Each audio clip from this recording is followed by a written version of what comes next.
Hello, everyone. Apologies for the late start. We were dealing with some technical difficulties, but now I'm very happy to welcome you to today's discussion about the food service sector in Europe, where we're going to be talking about how we can possibly design a roadmap for this sector after the COVID-19 pandemic. My name is Dave Keating. I'm a journalist based in Brussels, and I'm coming at you live from the Euractiv studios at the heart of the EU quarter in Brussels. Now, as all of you know, we are meeting here virtually and not in person because here in Belgium, all gatherings are forbidden at the moment. And of course, that means that restaurants, bars, and cafes are closed. They've been closed for 3 months now, and they're going to be closed, it looks like, quite a bit longer. They were already closed for 3 months back in the spring and just had a kind of brief respite of a couple months over the summer where they were open.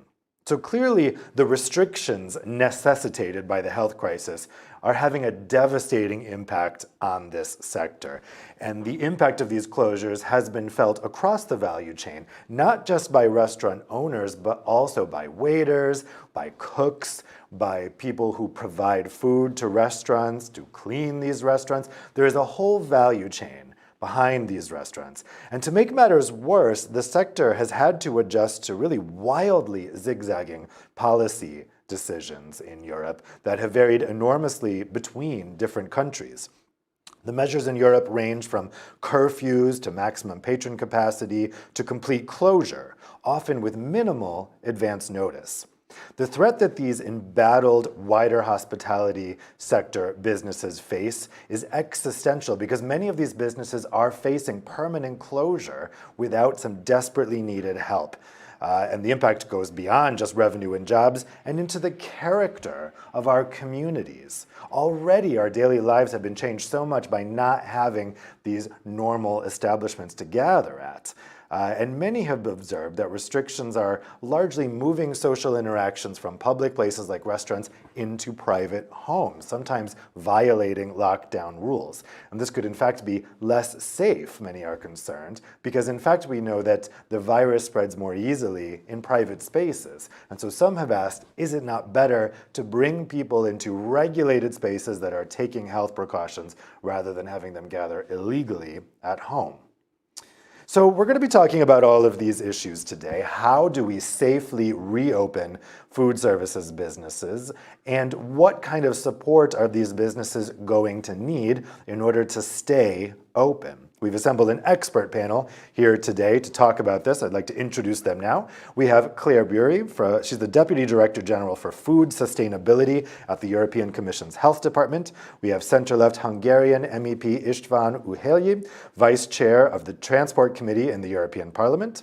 We have Peter Schmidt, Head of International and European Affairs for the Food, Beverages and Catering Union, NGG, who's a member of the European Economic and Social Committee. We have Marie Audrin, Director General for the Hospitality Industry Association HOTREC, and we have Eric Poirier, member of the board at the multinational retailer Metro. Thank you all for joining us today. Before we get started, a couple brief housekeeping notes. You're going to be able to ask your questions to the panelists using the Q&A feature on Vimeo. You can go ahead and type those questions in, and I'll be reading them to the panelists later. There's also a chat feature where you can make comments. An important distinction: questions are in the Q&A, comments are in the chat. I won't see any questions that you put in the chat. You need to put them in the Q&A. Also, if you put a comment or a statement in the Q&A, I won't be reading that out. It's only for questions. So now let's go ahead and get started. István, let's start with you, because I know you have to leave at 10 o'clock, so I'd like to get your thoughts first. What do you think the future holds for the food service sector as we emerge from this lockdown, possibly heading toward a third wave? We don't know. What do the next couple months look like for the food services sector, and what does the more long-term future hold? Thank you, Dave. Good morning, dear colleagues, Claire, Mary, Eric, Peter. Thank you so much to be together with you. I'm really, really sorry, but I have to start with that. I miss you because I know very well the normal life. It's very useful to meet, to drink a beer or to eat something together in Brussels. and to find the best solutions for our industry. It's impossible to do it from web, but it's very kind to be invited here. And so that's why thanks for the invitation to the Hot Rec and Metro, and of course the Erective, to ensure us to the platform today for this discussion. The restart, the economy, and especially the tourism industry, and above the future of the food sector is crucial for all of us. This crisis hits all the sectors much and cause existence problems for all of our societies. How we think about freedom and how importance of our health is. The real problem is from the beginning of the crisis that we were not prepared at all. The immediate reactions were close all the national borders, introducing quarantine period and mandatory testing.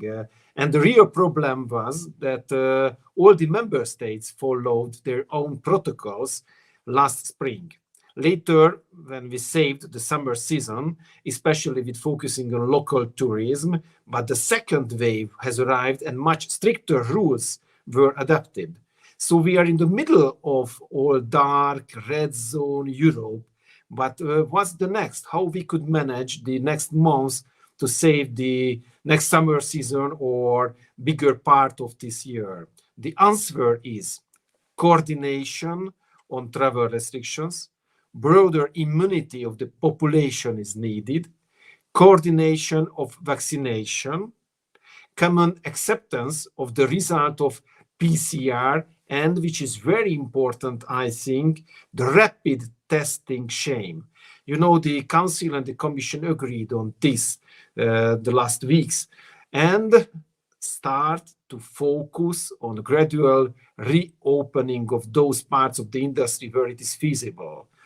In Hungary, the last days, I started one political action, a movement to push the government to make a new decision. I say we need a smart opening because I don't understand, I really don't understand why we can't use open terraces at the restaurants, why we can't go to the Zoom which is outside the program with our kids. We have to reopen smartly, but we reopen the cinemas, the circuses. So I think all the governments has to rethink the restrictions. It's very, very important because I think, of course, very important the situation, what is happening in the healthcare systems, in the structures. But our industry is at the end of the tolerance. And also our societies are at the end of the tolerance.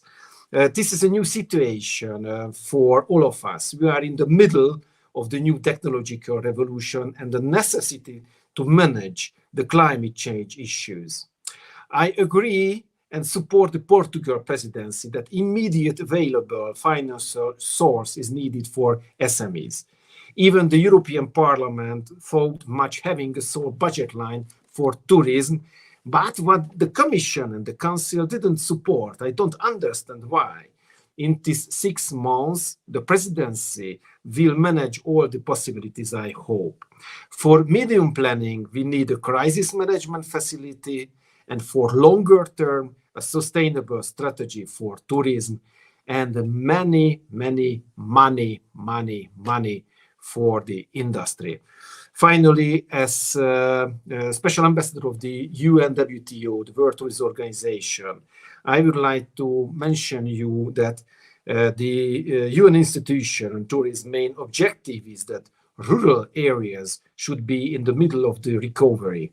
The farm to fork strategy of the EU shows the same aim to have local solutions for the restart of the industry, create more and better jobs with innovative and digital solutions. So, dear colleagues, this is the time to deliver.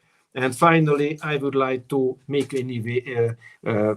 create one initiative because together with the European Parliament, I was one of the initiators of the European Health Union project, which will be very important in the future. So colleagues, let's create together the European Tourism Union, together the stakeholders and the political decision makers. We need more coordinated and stronger European level of the tourism industry. Thank you so much. And indeed, I have to leave because I'm host one European Health Union event, and I have to be there at 10. So sorry, but thank you so much for the invitation. Thanks very much, István, and good luck for the hosting. Thank you so much. So let's move on to Claire next. Claire, I wanted to ask you, coming from the Commission's perspective, and particularly the Health Department's perspective, what do you think the food service sector should look like on the other side of this pandemic? What do you think is going to be most important to prioritize in the reopening? Thanks very much, Dave, and good morning. Good morning to all the panelists as well. It's a pleasure to be here. Thanks to the organisers.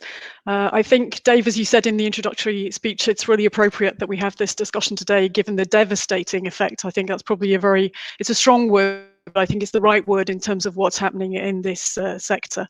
I think COVID has this very significant impact, and it's shown how urgently we need a sustainable and a resilient food system. So these two aspects together, I think, generate the need, but also an opportunity for the food sector to reinvent itself and accompany the transition towards a sustainable food system. István there mentioned the Farm to Fork strategy. This is a strategy which is part of the European Green Deal. It was adopted by the Commission last May 2020. It aims to have a sustainable food chain all the way along the food chain, so from farm to fork. And obviously this sector lies very close in the fork side of things. Yesterday, and I'm very grateful to Marie for being there as well, we had a discussion on the code of conduct for those who are in the middle of the chain between the farm to fork. But this sector is really the closest to the fork. And I think one of the areas where we would be looking for them and suggesting to them that they can be part of the recovery is in relation to what happens on food waste and loss of food. Because there we have the ambition is to set some reduction targets, which ultimately will be legally binding. But we need not just to set the targets and design systems that will work towards those targets, but also we need to look at related infrastructure and trainings to implement effectively such measures. There are initiatives which already exist. We see that those which are the most successful is where the industry has taken things into their own hands. For example, chefs themselves have developed means of reducing food waste in terms of what they produce and what they do. But I think to come back to your main question, what we're looking for is we think that the sector needs to become more sustainable going forward. Of course, we very much hope that in the first instance, all of our operators can survive this crisis, and there is a need for assistance, as István has already said, and maybe we'll come back to that because I think it's important to talk about what the opportunities are. But I think what I wanted to say in these opening statements is the need for this sector to really embrace the possibilities and the opportunities of setting up a sustainable food system for Europe. Thank you. Thanks a lot, Claire. It's interesting how you mention how food services is transforming. I think that's something we'll come back to more in the discussion. Peter, let's go to you next. I mentioned at the beginning that this is a whole ecosystem we're talking about here. It's not just restaurant owners. And one of the main people affected here are the people who work in the food services sector. So how would you say employees in this sector have been impacted by the lockdowns, and what's the best way to get them back to work? Yeah, thank you, Dave. Thanks for the invitation. I would like to start with underpinning that what Claire said. I think we have to really have a look at the whole supply chain.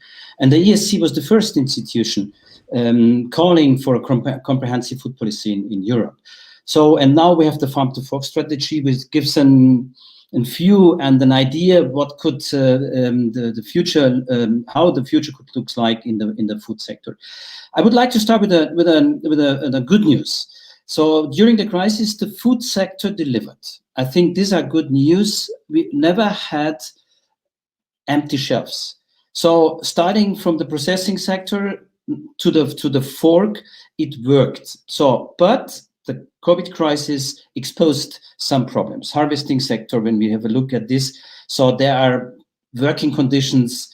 They are sometimes really in pre-capitalistic situation, what we have to tackle with. In the processing sector, normally it works well, except the meat sector. We know all that this has been exposed dramatically to the COVID crisis, also because of the working conditions and the housing conditions. So when we come to the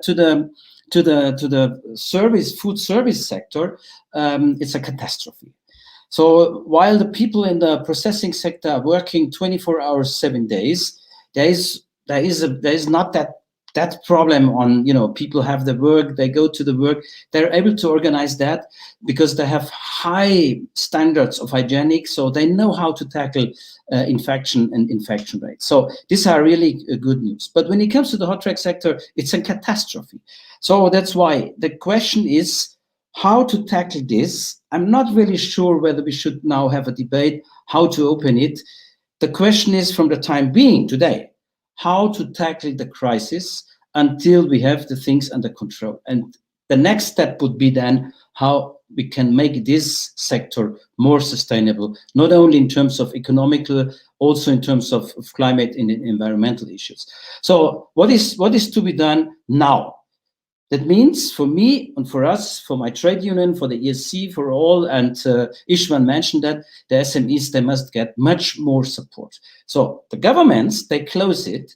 They have to help the restaurants, the hotels, and all these owners of the small, and these are small and medium or micro enterprises. So that means they have to make compensation for this sector. At the same time, the workers are much more affected than in other sectors because this is low wage. This is a low wage sector. So in Germany, for instance, they have 60% when they're on short-time work. They can't survive.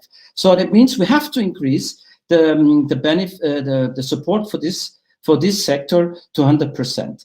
And coming to the outlook, I think we will do that a little bit later. But we have to change something because we see now in this sector there was already a crisis in terms of skilled workers, hiring skilled workers. So we have to rethink how we can organize this. And for that, last sentence, I think we need a clear and much more involvement of the civil society in all the processes on the national level, but also on the European level, because we know exactly, the civil society knows exactly what happens on the ground. Maria, let's turn to you next. You're working with these businesses day in and day out. How would you say this sector has been affected by COVID, both by the virus itself and by the restrictions in response to it? Thank you, and really glad to be here. I recall I was enjoying also your active panel at the end of last year, and I would have hoped that coming to a new year, I would have more positive and optimistic comment. I'm cautiously optimistic. I say I hope 2021 will be a year of hope and recovery. Yet I think the reality is ruthless. Many colleagues have had a strong word. It commensurates to the impact the pandemic has in Europe. This is the harsh reality. But certainly for the hospitality sector at large, hotels, bars, cafes, restaurants, this is significantly, it's a devastating impact, and it has been mentioned, and we still have a very long way to go for the recovery. Indeed, the hospitality sector is at the heart of various ecosystems, certainly the tourism sector, and we know the leisure tourism, but we have to think about also the impact on the pandemic on the business tourism, which is a very important source of work and revenue. Certainly, we also have a huge impact on a very diverse supply chain, and I think depending on the sector, between 20% and 40% of the production of certain food and products are for the hospitality. So this closure have a massive impact on the economy, but you mentioned, Dave, also on the society and the glue that we create. If you take, for example, some restaurants in Brussels, from March last year until now, some of them have just been open for 4 months or 4 to 6 months, and that really has a dramatic impact on their future and how they can survive. So what we need right now, and I'm sure we'll come back to it, and it has been mentioned, is the clarity, because it's clear that permanent opening and closing no longer represent a perspective for the sector. They're very much aware of the epidemiological situation, and the priority remains to fight against the virus, to flatten the curves. But we need some clarity when to reopen and under which condition we can reopen. I mean, the current situation and the business yo-yo, it's not good for employees, it's not good for our guests. We will need to work a lot on restoring confidence, and it's not good either for the supplier. In the meantime, and it has been mentioned, of course, it's the continued support that we get from the different governments, a support that is basically related to compensation for wages. If you look right now in a country like Ireland, about 2/3 of the employees of the restaurant sector are on furlough. So that's really massive, but we need that support to continue and to be extended. And also the compensation for fixed cost, because what we are seeing right now is the level of debts of the business is huge. So there's been massive taking of loans, but they will have to reimburse. So we need that discussion, and indeed most of them are SMEs. We are very hopeful when it comes, of course, to the recovery plan and the resilience. Digital sustainability and skills, but let's be honest, I mean, we need to survive first, we need to go beyond the crisis, and even if we could survive, I mean, just opening the restaurants will not compensate the loss that we are facing currently right now. So it will take a long time. We need to work all together. We want to go towards more sustainability, resilience, because we know there will be other crises. But for that, we need that very strong support and commitment beyond, let's say, some end of the crisis. So that will have to last for a number of years. Thank you. Well, Eric, let's go to you, coming specifically from the company perspective. What concretely are the demands from businesses for the recovery and restart of the economy? What do you need from national and EU policymakers? Thank you for hosting. First of all, hello, Dave, and fellow present here. I think the important thing is that first of all we consider who we are. So Metro is a wholesaler. We're not retailers. We don't actually benefit from the situation that the HoReCa sector is fundamentally closed at the moment. And we are active in 34 countries, of which 15 are in the EU. And that's where the majority of our business is. And this is why I'm so glad to be here today to express the view of for sure, the industry, the supplier view, but also the view of our customers. We are here to make them successful. Their success is our success. And therefore, what we see, unfortunately, with the length of this lockdown is more and more desperate calls for reopening, more and more of our customers giving up. And we can only foresee when all support is levied, even after the lockdown, and no income has been created in this lockdown period, that we will be facing a hard wave of bankruptcies. I think the way out of this is quite clear and is expressed by associations, is expressed by the whole industry. And I heard the term farm to fork, and that's exactly those who are at every stage saying exactly what they need. Obviously, they need reopening, but okay, we understand also the constraints on this due to the pandemic. But I think number one for me, and I would just summarize it in three components.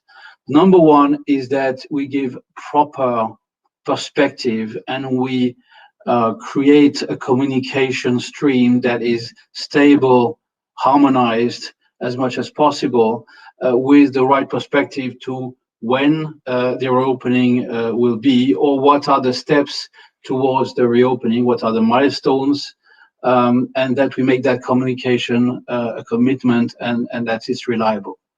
And I think that's very important because the chain, the value chain or the supply chain needs that clarity to restart on the one hand. And on the other hand, they need that in order to recruit at the right time. And we know how difficult this is, even though we hear about furlough and we hear about rising unemployment.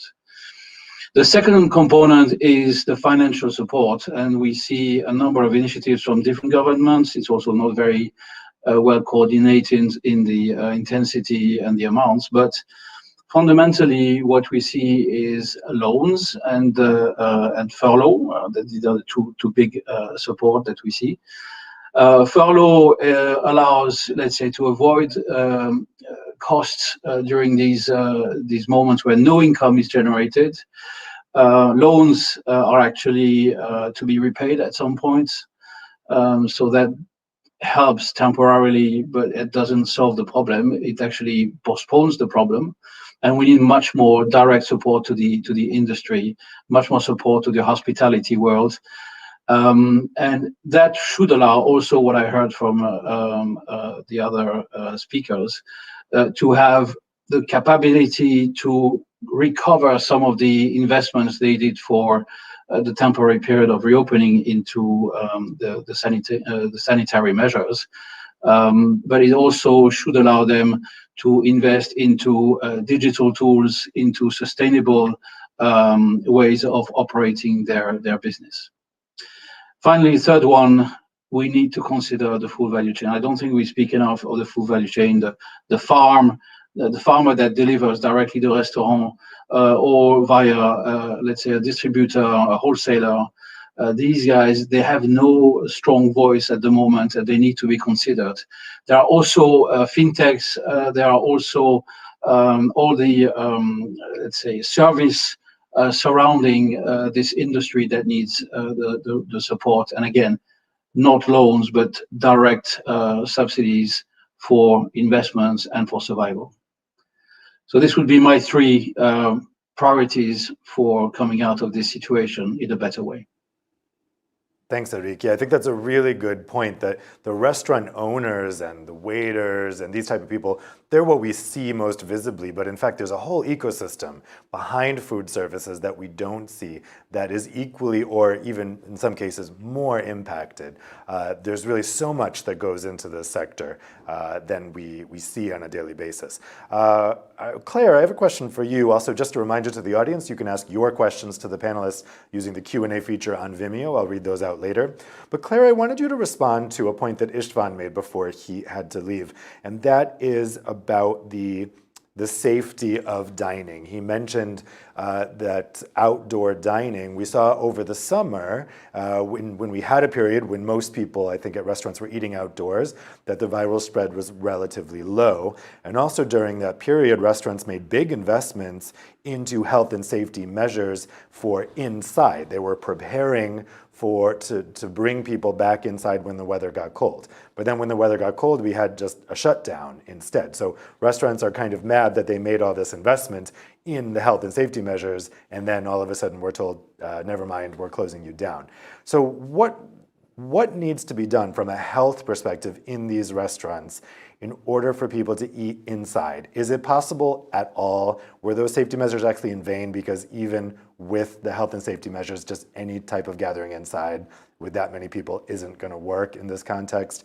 And another question, How early are we going to be able to start eating outside? Should restaurants start investing, maybe, is the better way for them to spend their money to be investing in heat lamps outside rather than investing in maybe plexiglass divisions inside the restaurant? What is the safest way to go about this? Okay, well, I hesitate, Dave, to give specific advice because, of course, it depends on the local epidemiological situation. But I think the general direction of your question goes to what Marie was saying as well about businesses not being able to cope with a yo-yo situation. No, what they can't cope with is 1 minute it's on and then the other minute it's off. So I think what policymakers should be looking to do is to try and create some predictability and clarity about the situation. Now, the Commission has been trying on all fronts to coordinate what's happening in the member states within the limits of the fact that we have to allow, of course, for the local epidemiological conditions to take precedence. So even if, for example, member states are going to have release the lockdown at different times, then we should nonetheless make sure that the steps that they take and the way that they do it are done in a similar way. So I think it would be good to look at indeed the kind of specifics of the situation as you say it, because it may well be now as we come into the spring and we start to think about the possibility as the vaccines are rolled out further, as we hopefully have the epidemiological situation more under control, then we are able to open up. So I think that indeed we should, from the Commission's perspective, try and give some more transparency and predictability on these issues. We are limited in what we can do, but what we have done so far is to adopt either communications or to adopt recommendations. So we could do something similar, I think, in this case, in the way that we did when countries were coming out of the first lockdown last year. But I think what happened there over the summer shows that maybe there does need to be a bit more precision about what is possible and what is feasible. So I think the Commission very much recognises the challenges of this particular sector. I very much agree with what Eric said about needing to look at this as a full value chain. We need to not, some people's plight is clearer than others, but we need to look behind that and we need to treat the whole value chain and have a holistic approach in the same way that we've tried to do in the Farm to Fork strategy. Thank you. Marie, what are you telling your members about the best way for them to prepare for reopening? Is the better strategy to invest in health improvements indoors, or should they invest in ways to enable people to eat outdoors earlier? Well, in terms of advice, I think certainly from the start, we've been very much looking at all the ways in terms of distanciation and safety and security for the employees first in the hospitality establishment. Let's not forget, but also for the guests. So we certainly advise them to have that look. But in a way, my sense is that this is something they've been doing since March. They are coming up to their governments with a plan and proposal, but certainly, and I agree with what Claire was saying also, and other speakers, for this call for transparency and clarity, maybe being able to discuss on the evidence-based and what the science is telling. We all know that we don't have much knowledge, but certainly we start having a bit more knowledge about the transmission of the virus. So that's very important that the professional and the private sector is involved. Then coming to the point of the whole value chain, I may use the opportunity of this event also to stress that we've just issued a statement with a large number of European associations from the whole value chain in favor of maybe a more structured dialogue for the hospitality at EU level, certainly being able to discuss those aspects related to science and the way we can reopen, bringing expertise and dialogue, because everyone needs to plan. That's really something we know very clearly. We need the perspective, but also discuss issues like how we're going to manage the level of debts that the companies are facing. But health and safety will remain a priority for sure for still many months, and we need to understand what is possible. Peter, Marie mentioned the employees, that the concern for the health of the employees is kind of the utmost concern here for restaurants, because they're the ones that are in there all day interacting with many different people. So from your perspective, what is the best route for employers to take to protect their employees in the food services sector? For instance, do you think that it's better to take health precautions for indoors, to invest the money there, or is it better to find ways to keep people outside and get them outside earlier?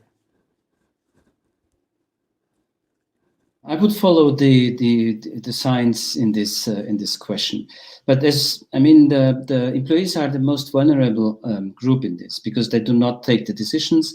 The only thing what they can do is they can wait. So they are ready to go to the workplace, and as I already said before, in some other sectors it works very well. People go to the job. They do their job. They do the best in this job, and it is the employer's thing to organize the utmost protection. The question whether it should be inside or outside served, I'm not really sure that there is one answer for that, because I can't imagine that once you take the distances in the restaurants, some restaurants, my point of view, can't survive, because when you have half of the clients, so it's not enough, to survive in that. So probably we need both to do everything once it comes to reopening, to do everything to keep the distances. We know that the distances is key in the factories. I know that well, because I come from the industry sector. So they did everything also to rebuild some constructions to keep the distances. But again, now we have to tackle how we can keep the people that they survive. That's the first question. The same question for the owners. So that's for me now the key. And agree on the yo-yo effect and all these things. I think this is quite clear. That's why it's wrong having a debate now. Reopen, closing, reopen, closing. We must bring the pandemic under control. For the recovery, we will get money, and we need the money for that. And this must be spent exclusively, in my point of view, for sustainable solutions. Sustainable, I mean really in terms of economic and social aspects, and of course economic aspects. Not only saying, okay, we spent the money, they reopened, we have the situation like before. This is the same for hotels and restaurants, like in the other industry sectors. Eric, what's your take on this yo-yo effect issue? I mean, as we mentioned, food services sector has been already asked to make a number of health and safety adjustments, and then we're just closed. What's the best way going forward when we're talking about these health and safety adjustments? What's the best way for that to be decided and communicated to these businesses? I think there's two aspects to this. The first one is the clarity of the communication helps the whole industry to get in motion again. We're talking about earlier managing the waste. I think there's probably no time like now in the past where so much waste has been generated because of the in and out, the on and off activity that has been there. And unfortunately, without any possibility to rechannel these food products. And I think it's very important that governments understand and authorities understand that their lack of understanding of the whole value chain of the hospitality sector in particular, to which, by the way, we're trying to contribute to increase the knowledge by having these discussions, but also some activities with governments. I think the lack of understanding and the lack of being able to proactively express when the reopening or the milestones to the reopening take place, that has increased tremendously. Not only the waste, but also the uncertainty. It has also increased tremendously the lower morale or the decrease tremendously the morale of this industry in facing the crisis. It's not that they don't understand the realities of the pandemic. It's also that they have difficulties grasping something that seems to be totally out of control in terms of the hectic decisions. And I think here we need to basically support we actors and the bigger actors. We are trying to support by giving information online. We're trying to support by let's say encouraging ways of still doing business in the meantime with delivery, with takeaway, giving them as much as possible all the, by the way, hygienic measures that you need to take also there, the digital tools, etc., etc. Yeah, let's talk about those new delivery solutions. This is something, Claire, I think you were alluding to in your introductory statements about how restaurants are evolving in light of the pandemic to new business practices. Obviously, services like Deliveroo and Uber Eats, we're all using them now, or I am at least, to get food from our favorite restaurants. Marie, let me ask you, what has been the effect? I think there are a lot of controversial elements about these delivery services, how they work, how they treat their employees.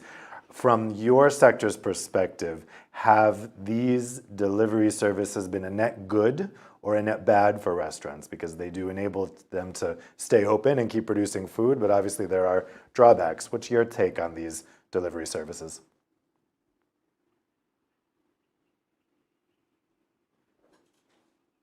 Restaurants, it's a important crutch, but it's a crutch. So it's in terms of revenue and of course it's not comparable to what was it before. But you see, some restaurants can do it. Others have decided not to do it.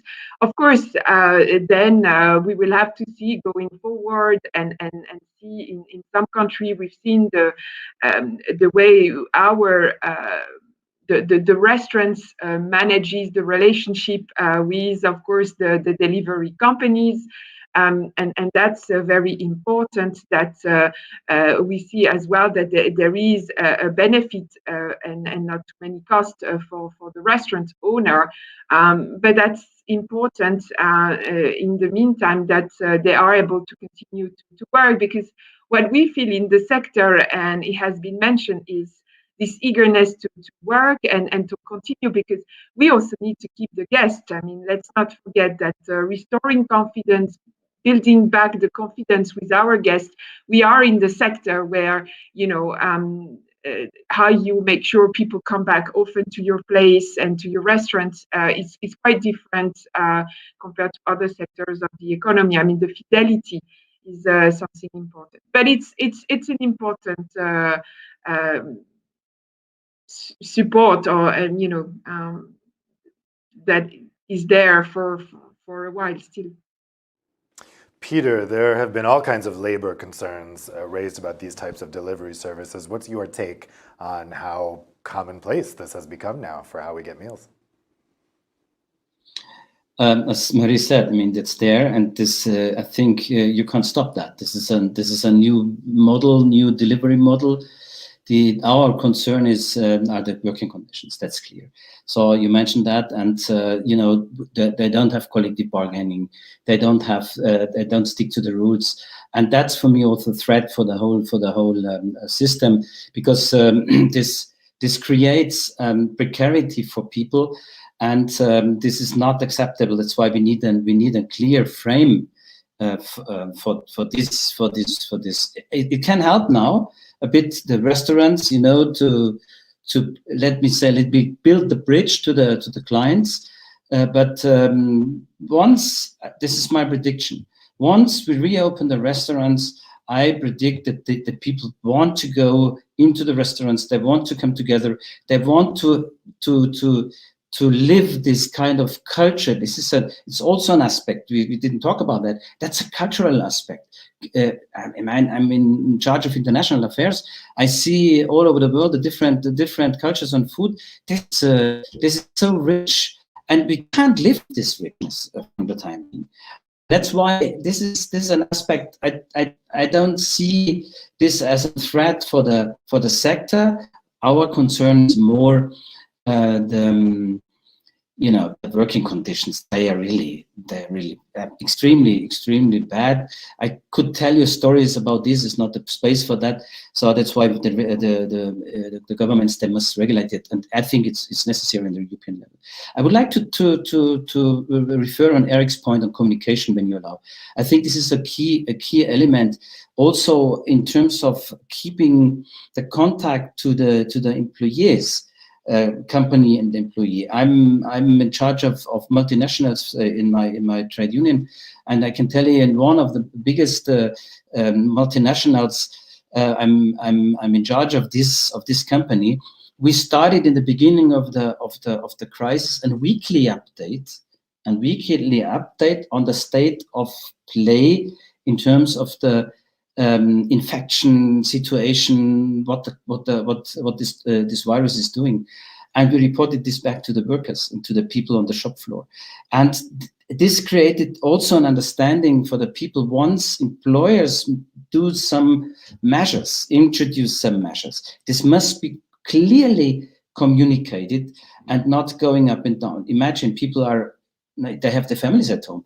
One day they should go to the shop, to the job. The other day at home. How to organize the kids, how to organize the schools, and so on. So I'm absolutely agree with Eric. We should have a better communication and a more clarity and predictability. I think that's a really key question that you raised there, Peter, whether this is the new normal in terms of delivery, or whether people will be really eager to go back to restaurants again. I know for my part, I would be content to never eat at home again after we get out of this pandemic, if we can do so safely at restaurants. But maybe other people will have gotten habituated into getting more delivery, and that this will lead to a big shift. Eric, let me ask you, one of the other issues for these delivery services is they take a pretty hefty charge from the restaurants themselves. What alternatives are available to restaurants who maybe don't want to use these web-based services for delivery? How can they kind of find their own solutions to get their food to their customers? I thank you for asking that question, because this is really a focus that we have at Metro. The first thing is, what are the realities of these new delivery platforms? The reality is the vast majority is done by takeaway. So this whole history or impression, because of the different colored cycles going around the cities, that's the visible part of the iceberg. But the vast majority is still takeaway. Fact is that the big platforms are very tempting for the industry, but we have a lot of feedback from our customers that they feel punished also at the same time, that they feel cornered into these models, these disruptive models. This was, by the way, also the case if you reflect on the past with the reservation tools, where the big platform that we know is also taking punitive fees on that and taking away the margins of our customers, basically. So the alternative is we have our solution that we have put on the market for the moment for free, which is a meal order by our dish platform that is more operated by the let's say the customer, the restaurant itself. It's marketed by the restaurant itself. We know the money from the big platforms is also reinvested massively in marketing to grow their share. We don't do that. We don't need that money. We just operate on cost plus. By the way, we're not the only one on the market to propose this kind of alternative solutions. We also have in the same dish platform possibilities to do check-in, to take a check-in tool also for free. We also have a reservation tool. All of that, by the way, supported for the awareness and the visibility online by Google. So here I think there are for the industry a number of new players on the market beyond the well-known brands that allow them to operate their delivery, or rather takeaway business, let's say, in a much cheaper way. It just doesn't have what impacts the private individuals, which is, the easiness to go onto the big platforms. I would strongly recommend that you choose the restaurant on the platform, maybe, but then you go directly to his website where he doesn't pay the fee, so that he can make a living out of this. That's an interesting suggestion. Let's take some questions from the audience now. We have a first question here from Antonia Tsaira. She asks, are there any good practices from other regions in the world, such as China, for the smooth reopening of the food service sector? Claire, let me put that question to you. The Commission is always in contact with other governments around the world. In countries that have come out of this pandemic more efficiently than we have here in Europe, what have been the lessons learned about how they have reopened the food services sector, restaurants, and the like? Okay, thanks for the question to Antonio, and thanks, Dave. Well, I think, I'm not sure we would look at China, but I mean, I think there are other places where we know, for example, that have been better dealing with the pandemic, somewhere like Australia. I think where we've seen that they have now been successful in reopening their restaurants. I was in touch with someone the other day who said they were sitting on a terrace drinking a nice glass of wine in Australia, and I was rather jealous of this, I have to say, because the prospect seems a long time away here. But I think I would look at countries like Australia in terms of what they've done in opening up after the pandemic. But I think what I take away from what everybody's been saying in the panel is, as I was saying earlier, that really what we need here is some more predictability in terms of how the opening takes place, and what the measures to put in place should be. You mentioned yourself, in terms of the investments that were made in terms of outside dining and so on, the extent to which that is going to be possible when we get into the right season, and how exactly companies can put themselves in situations where they ensure the safety of both their staff and their customers. Thank you. Marie, as you look to other areas of the world that have come out of lockdowns, what do you think are some of the lessons that can be drawn from other regions? Well, for other parts of the world, indeed, we see, but first, indeed, maybe, of course, the way they've controlled the pandemic, which might be different for Europe, because let's not forget also, we are an internal market, we are a big region, so some of these countries have managed to control the pandemic, but in a way the borders have been closed. But it's true, there is a seasonal effect. We should recognize that. I don't have a specific comparison, because I also think the restaurant scenes, the bar scenes in Europe is really big. In the US, you have a lot of takeaways and deliveries as well, and I don't think they are necessarily all in a very good position. But I don't have really specific, but let's not forget how EU works in terms of remaining a zone of, the freedom of movement, and also what it is compared to some other region where they might have also fully restrict the ability of people to travel in and out.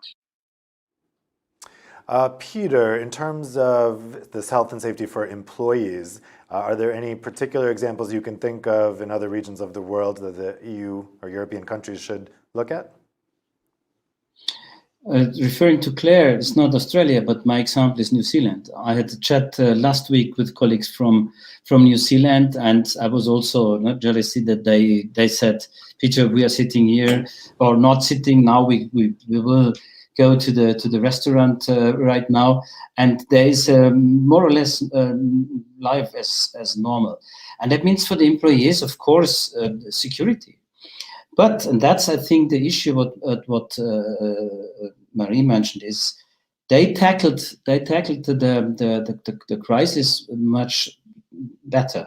So they have been much more strict in the lockdown for a period and then they had it under control. What I mentioned, we have to bring the crisis under control once we can go back to let me say, new normal.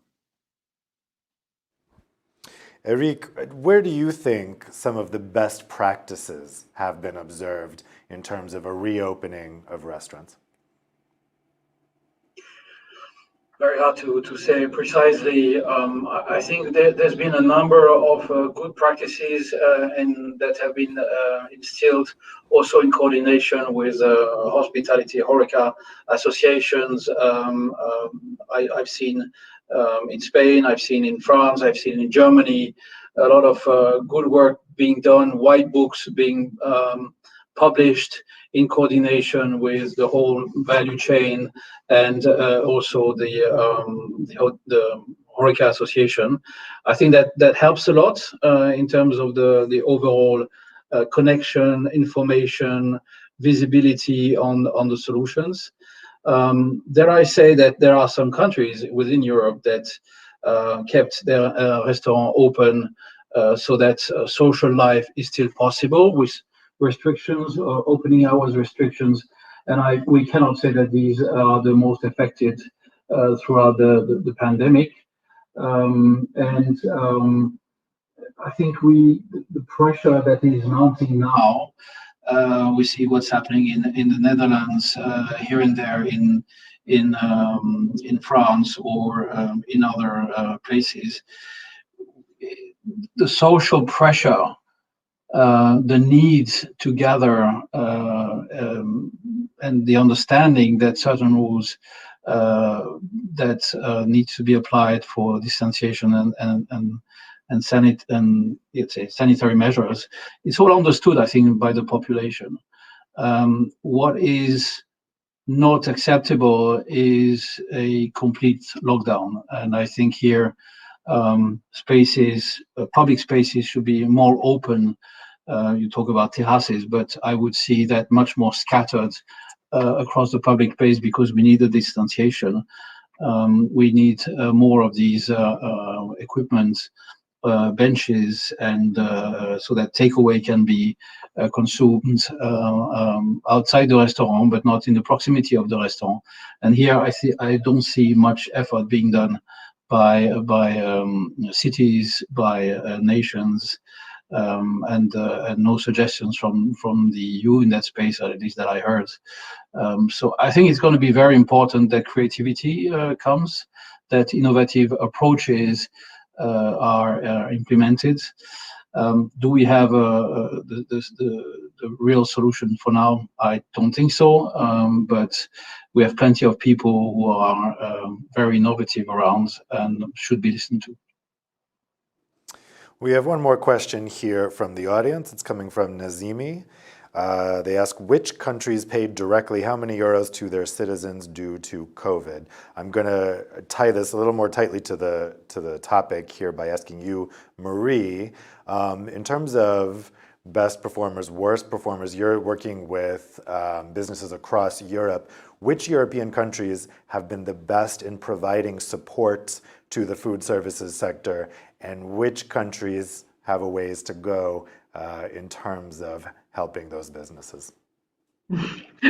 Well, that's a tricky question too, because I think the idea is really not to point at some member states versus other. I mean, it's true that it's also we very much know that maybe in terms of the economic importance in some sectors, maybe in some countries, what we've seen is that there were really immediate, rapid reaction from the spring, and in some other countries it took a bit longer. But now that we are dragged onto this crisis, that it's clear that in many countries they won't be reopening. We've seen now this more support coming, and that's important. I think all EU countries reacted. Of course, we have to look at all each of them fiscal situation. So that's why for us, what the Commission did in terms of putting in place the temporary framework on state aid is extremely important. We know there are ongoing discussions, and we really would like it to be extended by end of this year. But you can see clearly it will also depend on the ability of member states to deploy some further fiscal support, financial support. But that's important, for example, that some of the countries have approved a reduced VAT rate. Of course, when we reopen, continue to have those reduced rates, so that it will help also the business to manage some of the income coming back for further investment and keep afloat. Well, we're just about out of time, but before we go, I want to get some concluding thoughts from each of our panelists. Claire, let's start with you. What would you say are your main takeaways from today's discussion? Okay, thanks, Dave. Well, I think, first of all, I would go to this point about the policymakers needing to provide as much clarity and predictability as possible in terms of the communication around this, and the need to look at and understand properly the whole value chain in terms of this industry, the hospitality industry, and how it works. I would secondly say I would encourage, as I did at the beginning, I think the sector itself to seize the opportunity to change where needed, to be open to innovation, as Eric was pointing out several times, and also to sustainability. And I think the Commission is very much trying to lead the work on the change in the food chain and the sustainability in the food chain. And we want to support businesses in that. Obviously, there are lots of, we know, I think that 99% of businesses in this industry are SMEs, and 90% of them are micro businesses. So it's very important that we continue through instruments like InvestEU to support that industry. And as Marie was just mentioning there, I think in terms of state aid, the Commission has been as swift as possible in terms of approving schemes from member states to make sure that the industry gets support. And the last thing I would say is that what it strikes me is that, of course, it's important now, but it's going to be important to keep this help going, because for companies to be able to make it over the hump and to get through the devastating effect that COVID has had, we can't stop. Even when the lockdown opens up, we will still need to keep supporting industry for some time to make sure that they do in fact recover. Thank you. Peter, what are your concluding thoughts? As I said in the beginning, we see the involvement of the civil society and all the stakeholders in this recovery is necessary.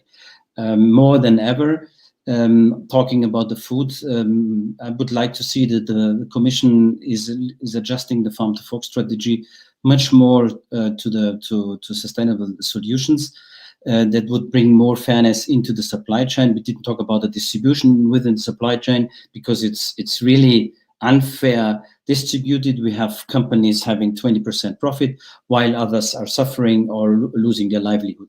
I think this is now key, and this would bring more resilience to these small and micro enterprises, and they could survive better in future crises. Marie, what's your key takeaways? Well, first, I think the panel and the discussion made clear that we are not alone, and that's really important. We are at the heart of the society, the economy of the whole value chain, with workers, with guests. So that's really important that we work and we continue to work all together. Secondly, of course, this is Utrecht. So I'm really still confident of the capacity, the creativity, the diversity of the sector, their ability to innovate, the change, but they need right now this support and this help to survive and go beyond the crisis. I very much commend the comments from Claire about the fact that once we reopen, we should not forget that the support will need to continue. So that's really, for me, a hope from this discussion, of course, that it's not a one-off, and I don't think it is. And we continue to share in terms of making sure collectively we restart, which I think would be good for economy, but also for the society as a whole. Thanks. And finally, Eric, what are your main concluding thoughts? I think I could only relay what was said before from my colleague speakers here. I think we need to establish now the foundation for a future-proof hospitality sector a resilient sector. We have to provide perspective on the reopening and the ways of reopening. We have to provide. We have to allow them to invest in innovation, in sustainable solution, in digitization of their businesses, implement new concepts, give them more freedom to go into spaces or allow their customers to go into spaces and public spaces that were not available for now. We need to consider obviously the whole ecosystem in doing this, from the small suppliers to all the service that is rotating around this HoReCa sector. And as a concluding word, I would say it's very key that in Europe we have a fundamental culture that is common to the whole Europe, which is around city centers. Our city centers are slowly but surely dying. Non-food businesses are moving away or are virtualized. I think the role of gastronomy in providing millions of jobs, including repopulating city centers, show how much we need to take care if we want to not only economically continue, let's say, in a viable, sustainable way, but also that we as human beings, gregarious nature, we continue to lead a healthy life together. Yeah, I think that's a really good point to end on, the particular risk that this all presents to city centers, which definitely represents a core part of the European way of life. So in order to avoid a situation where we see our city centers emptying out on the other side of this pandemic, we are going to need some real support here. Lots to discuss here. I want to thank our panelists for some really, really interesting points.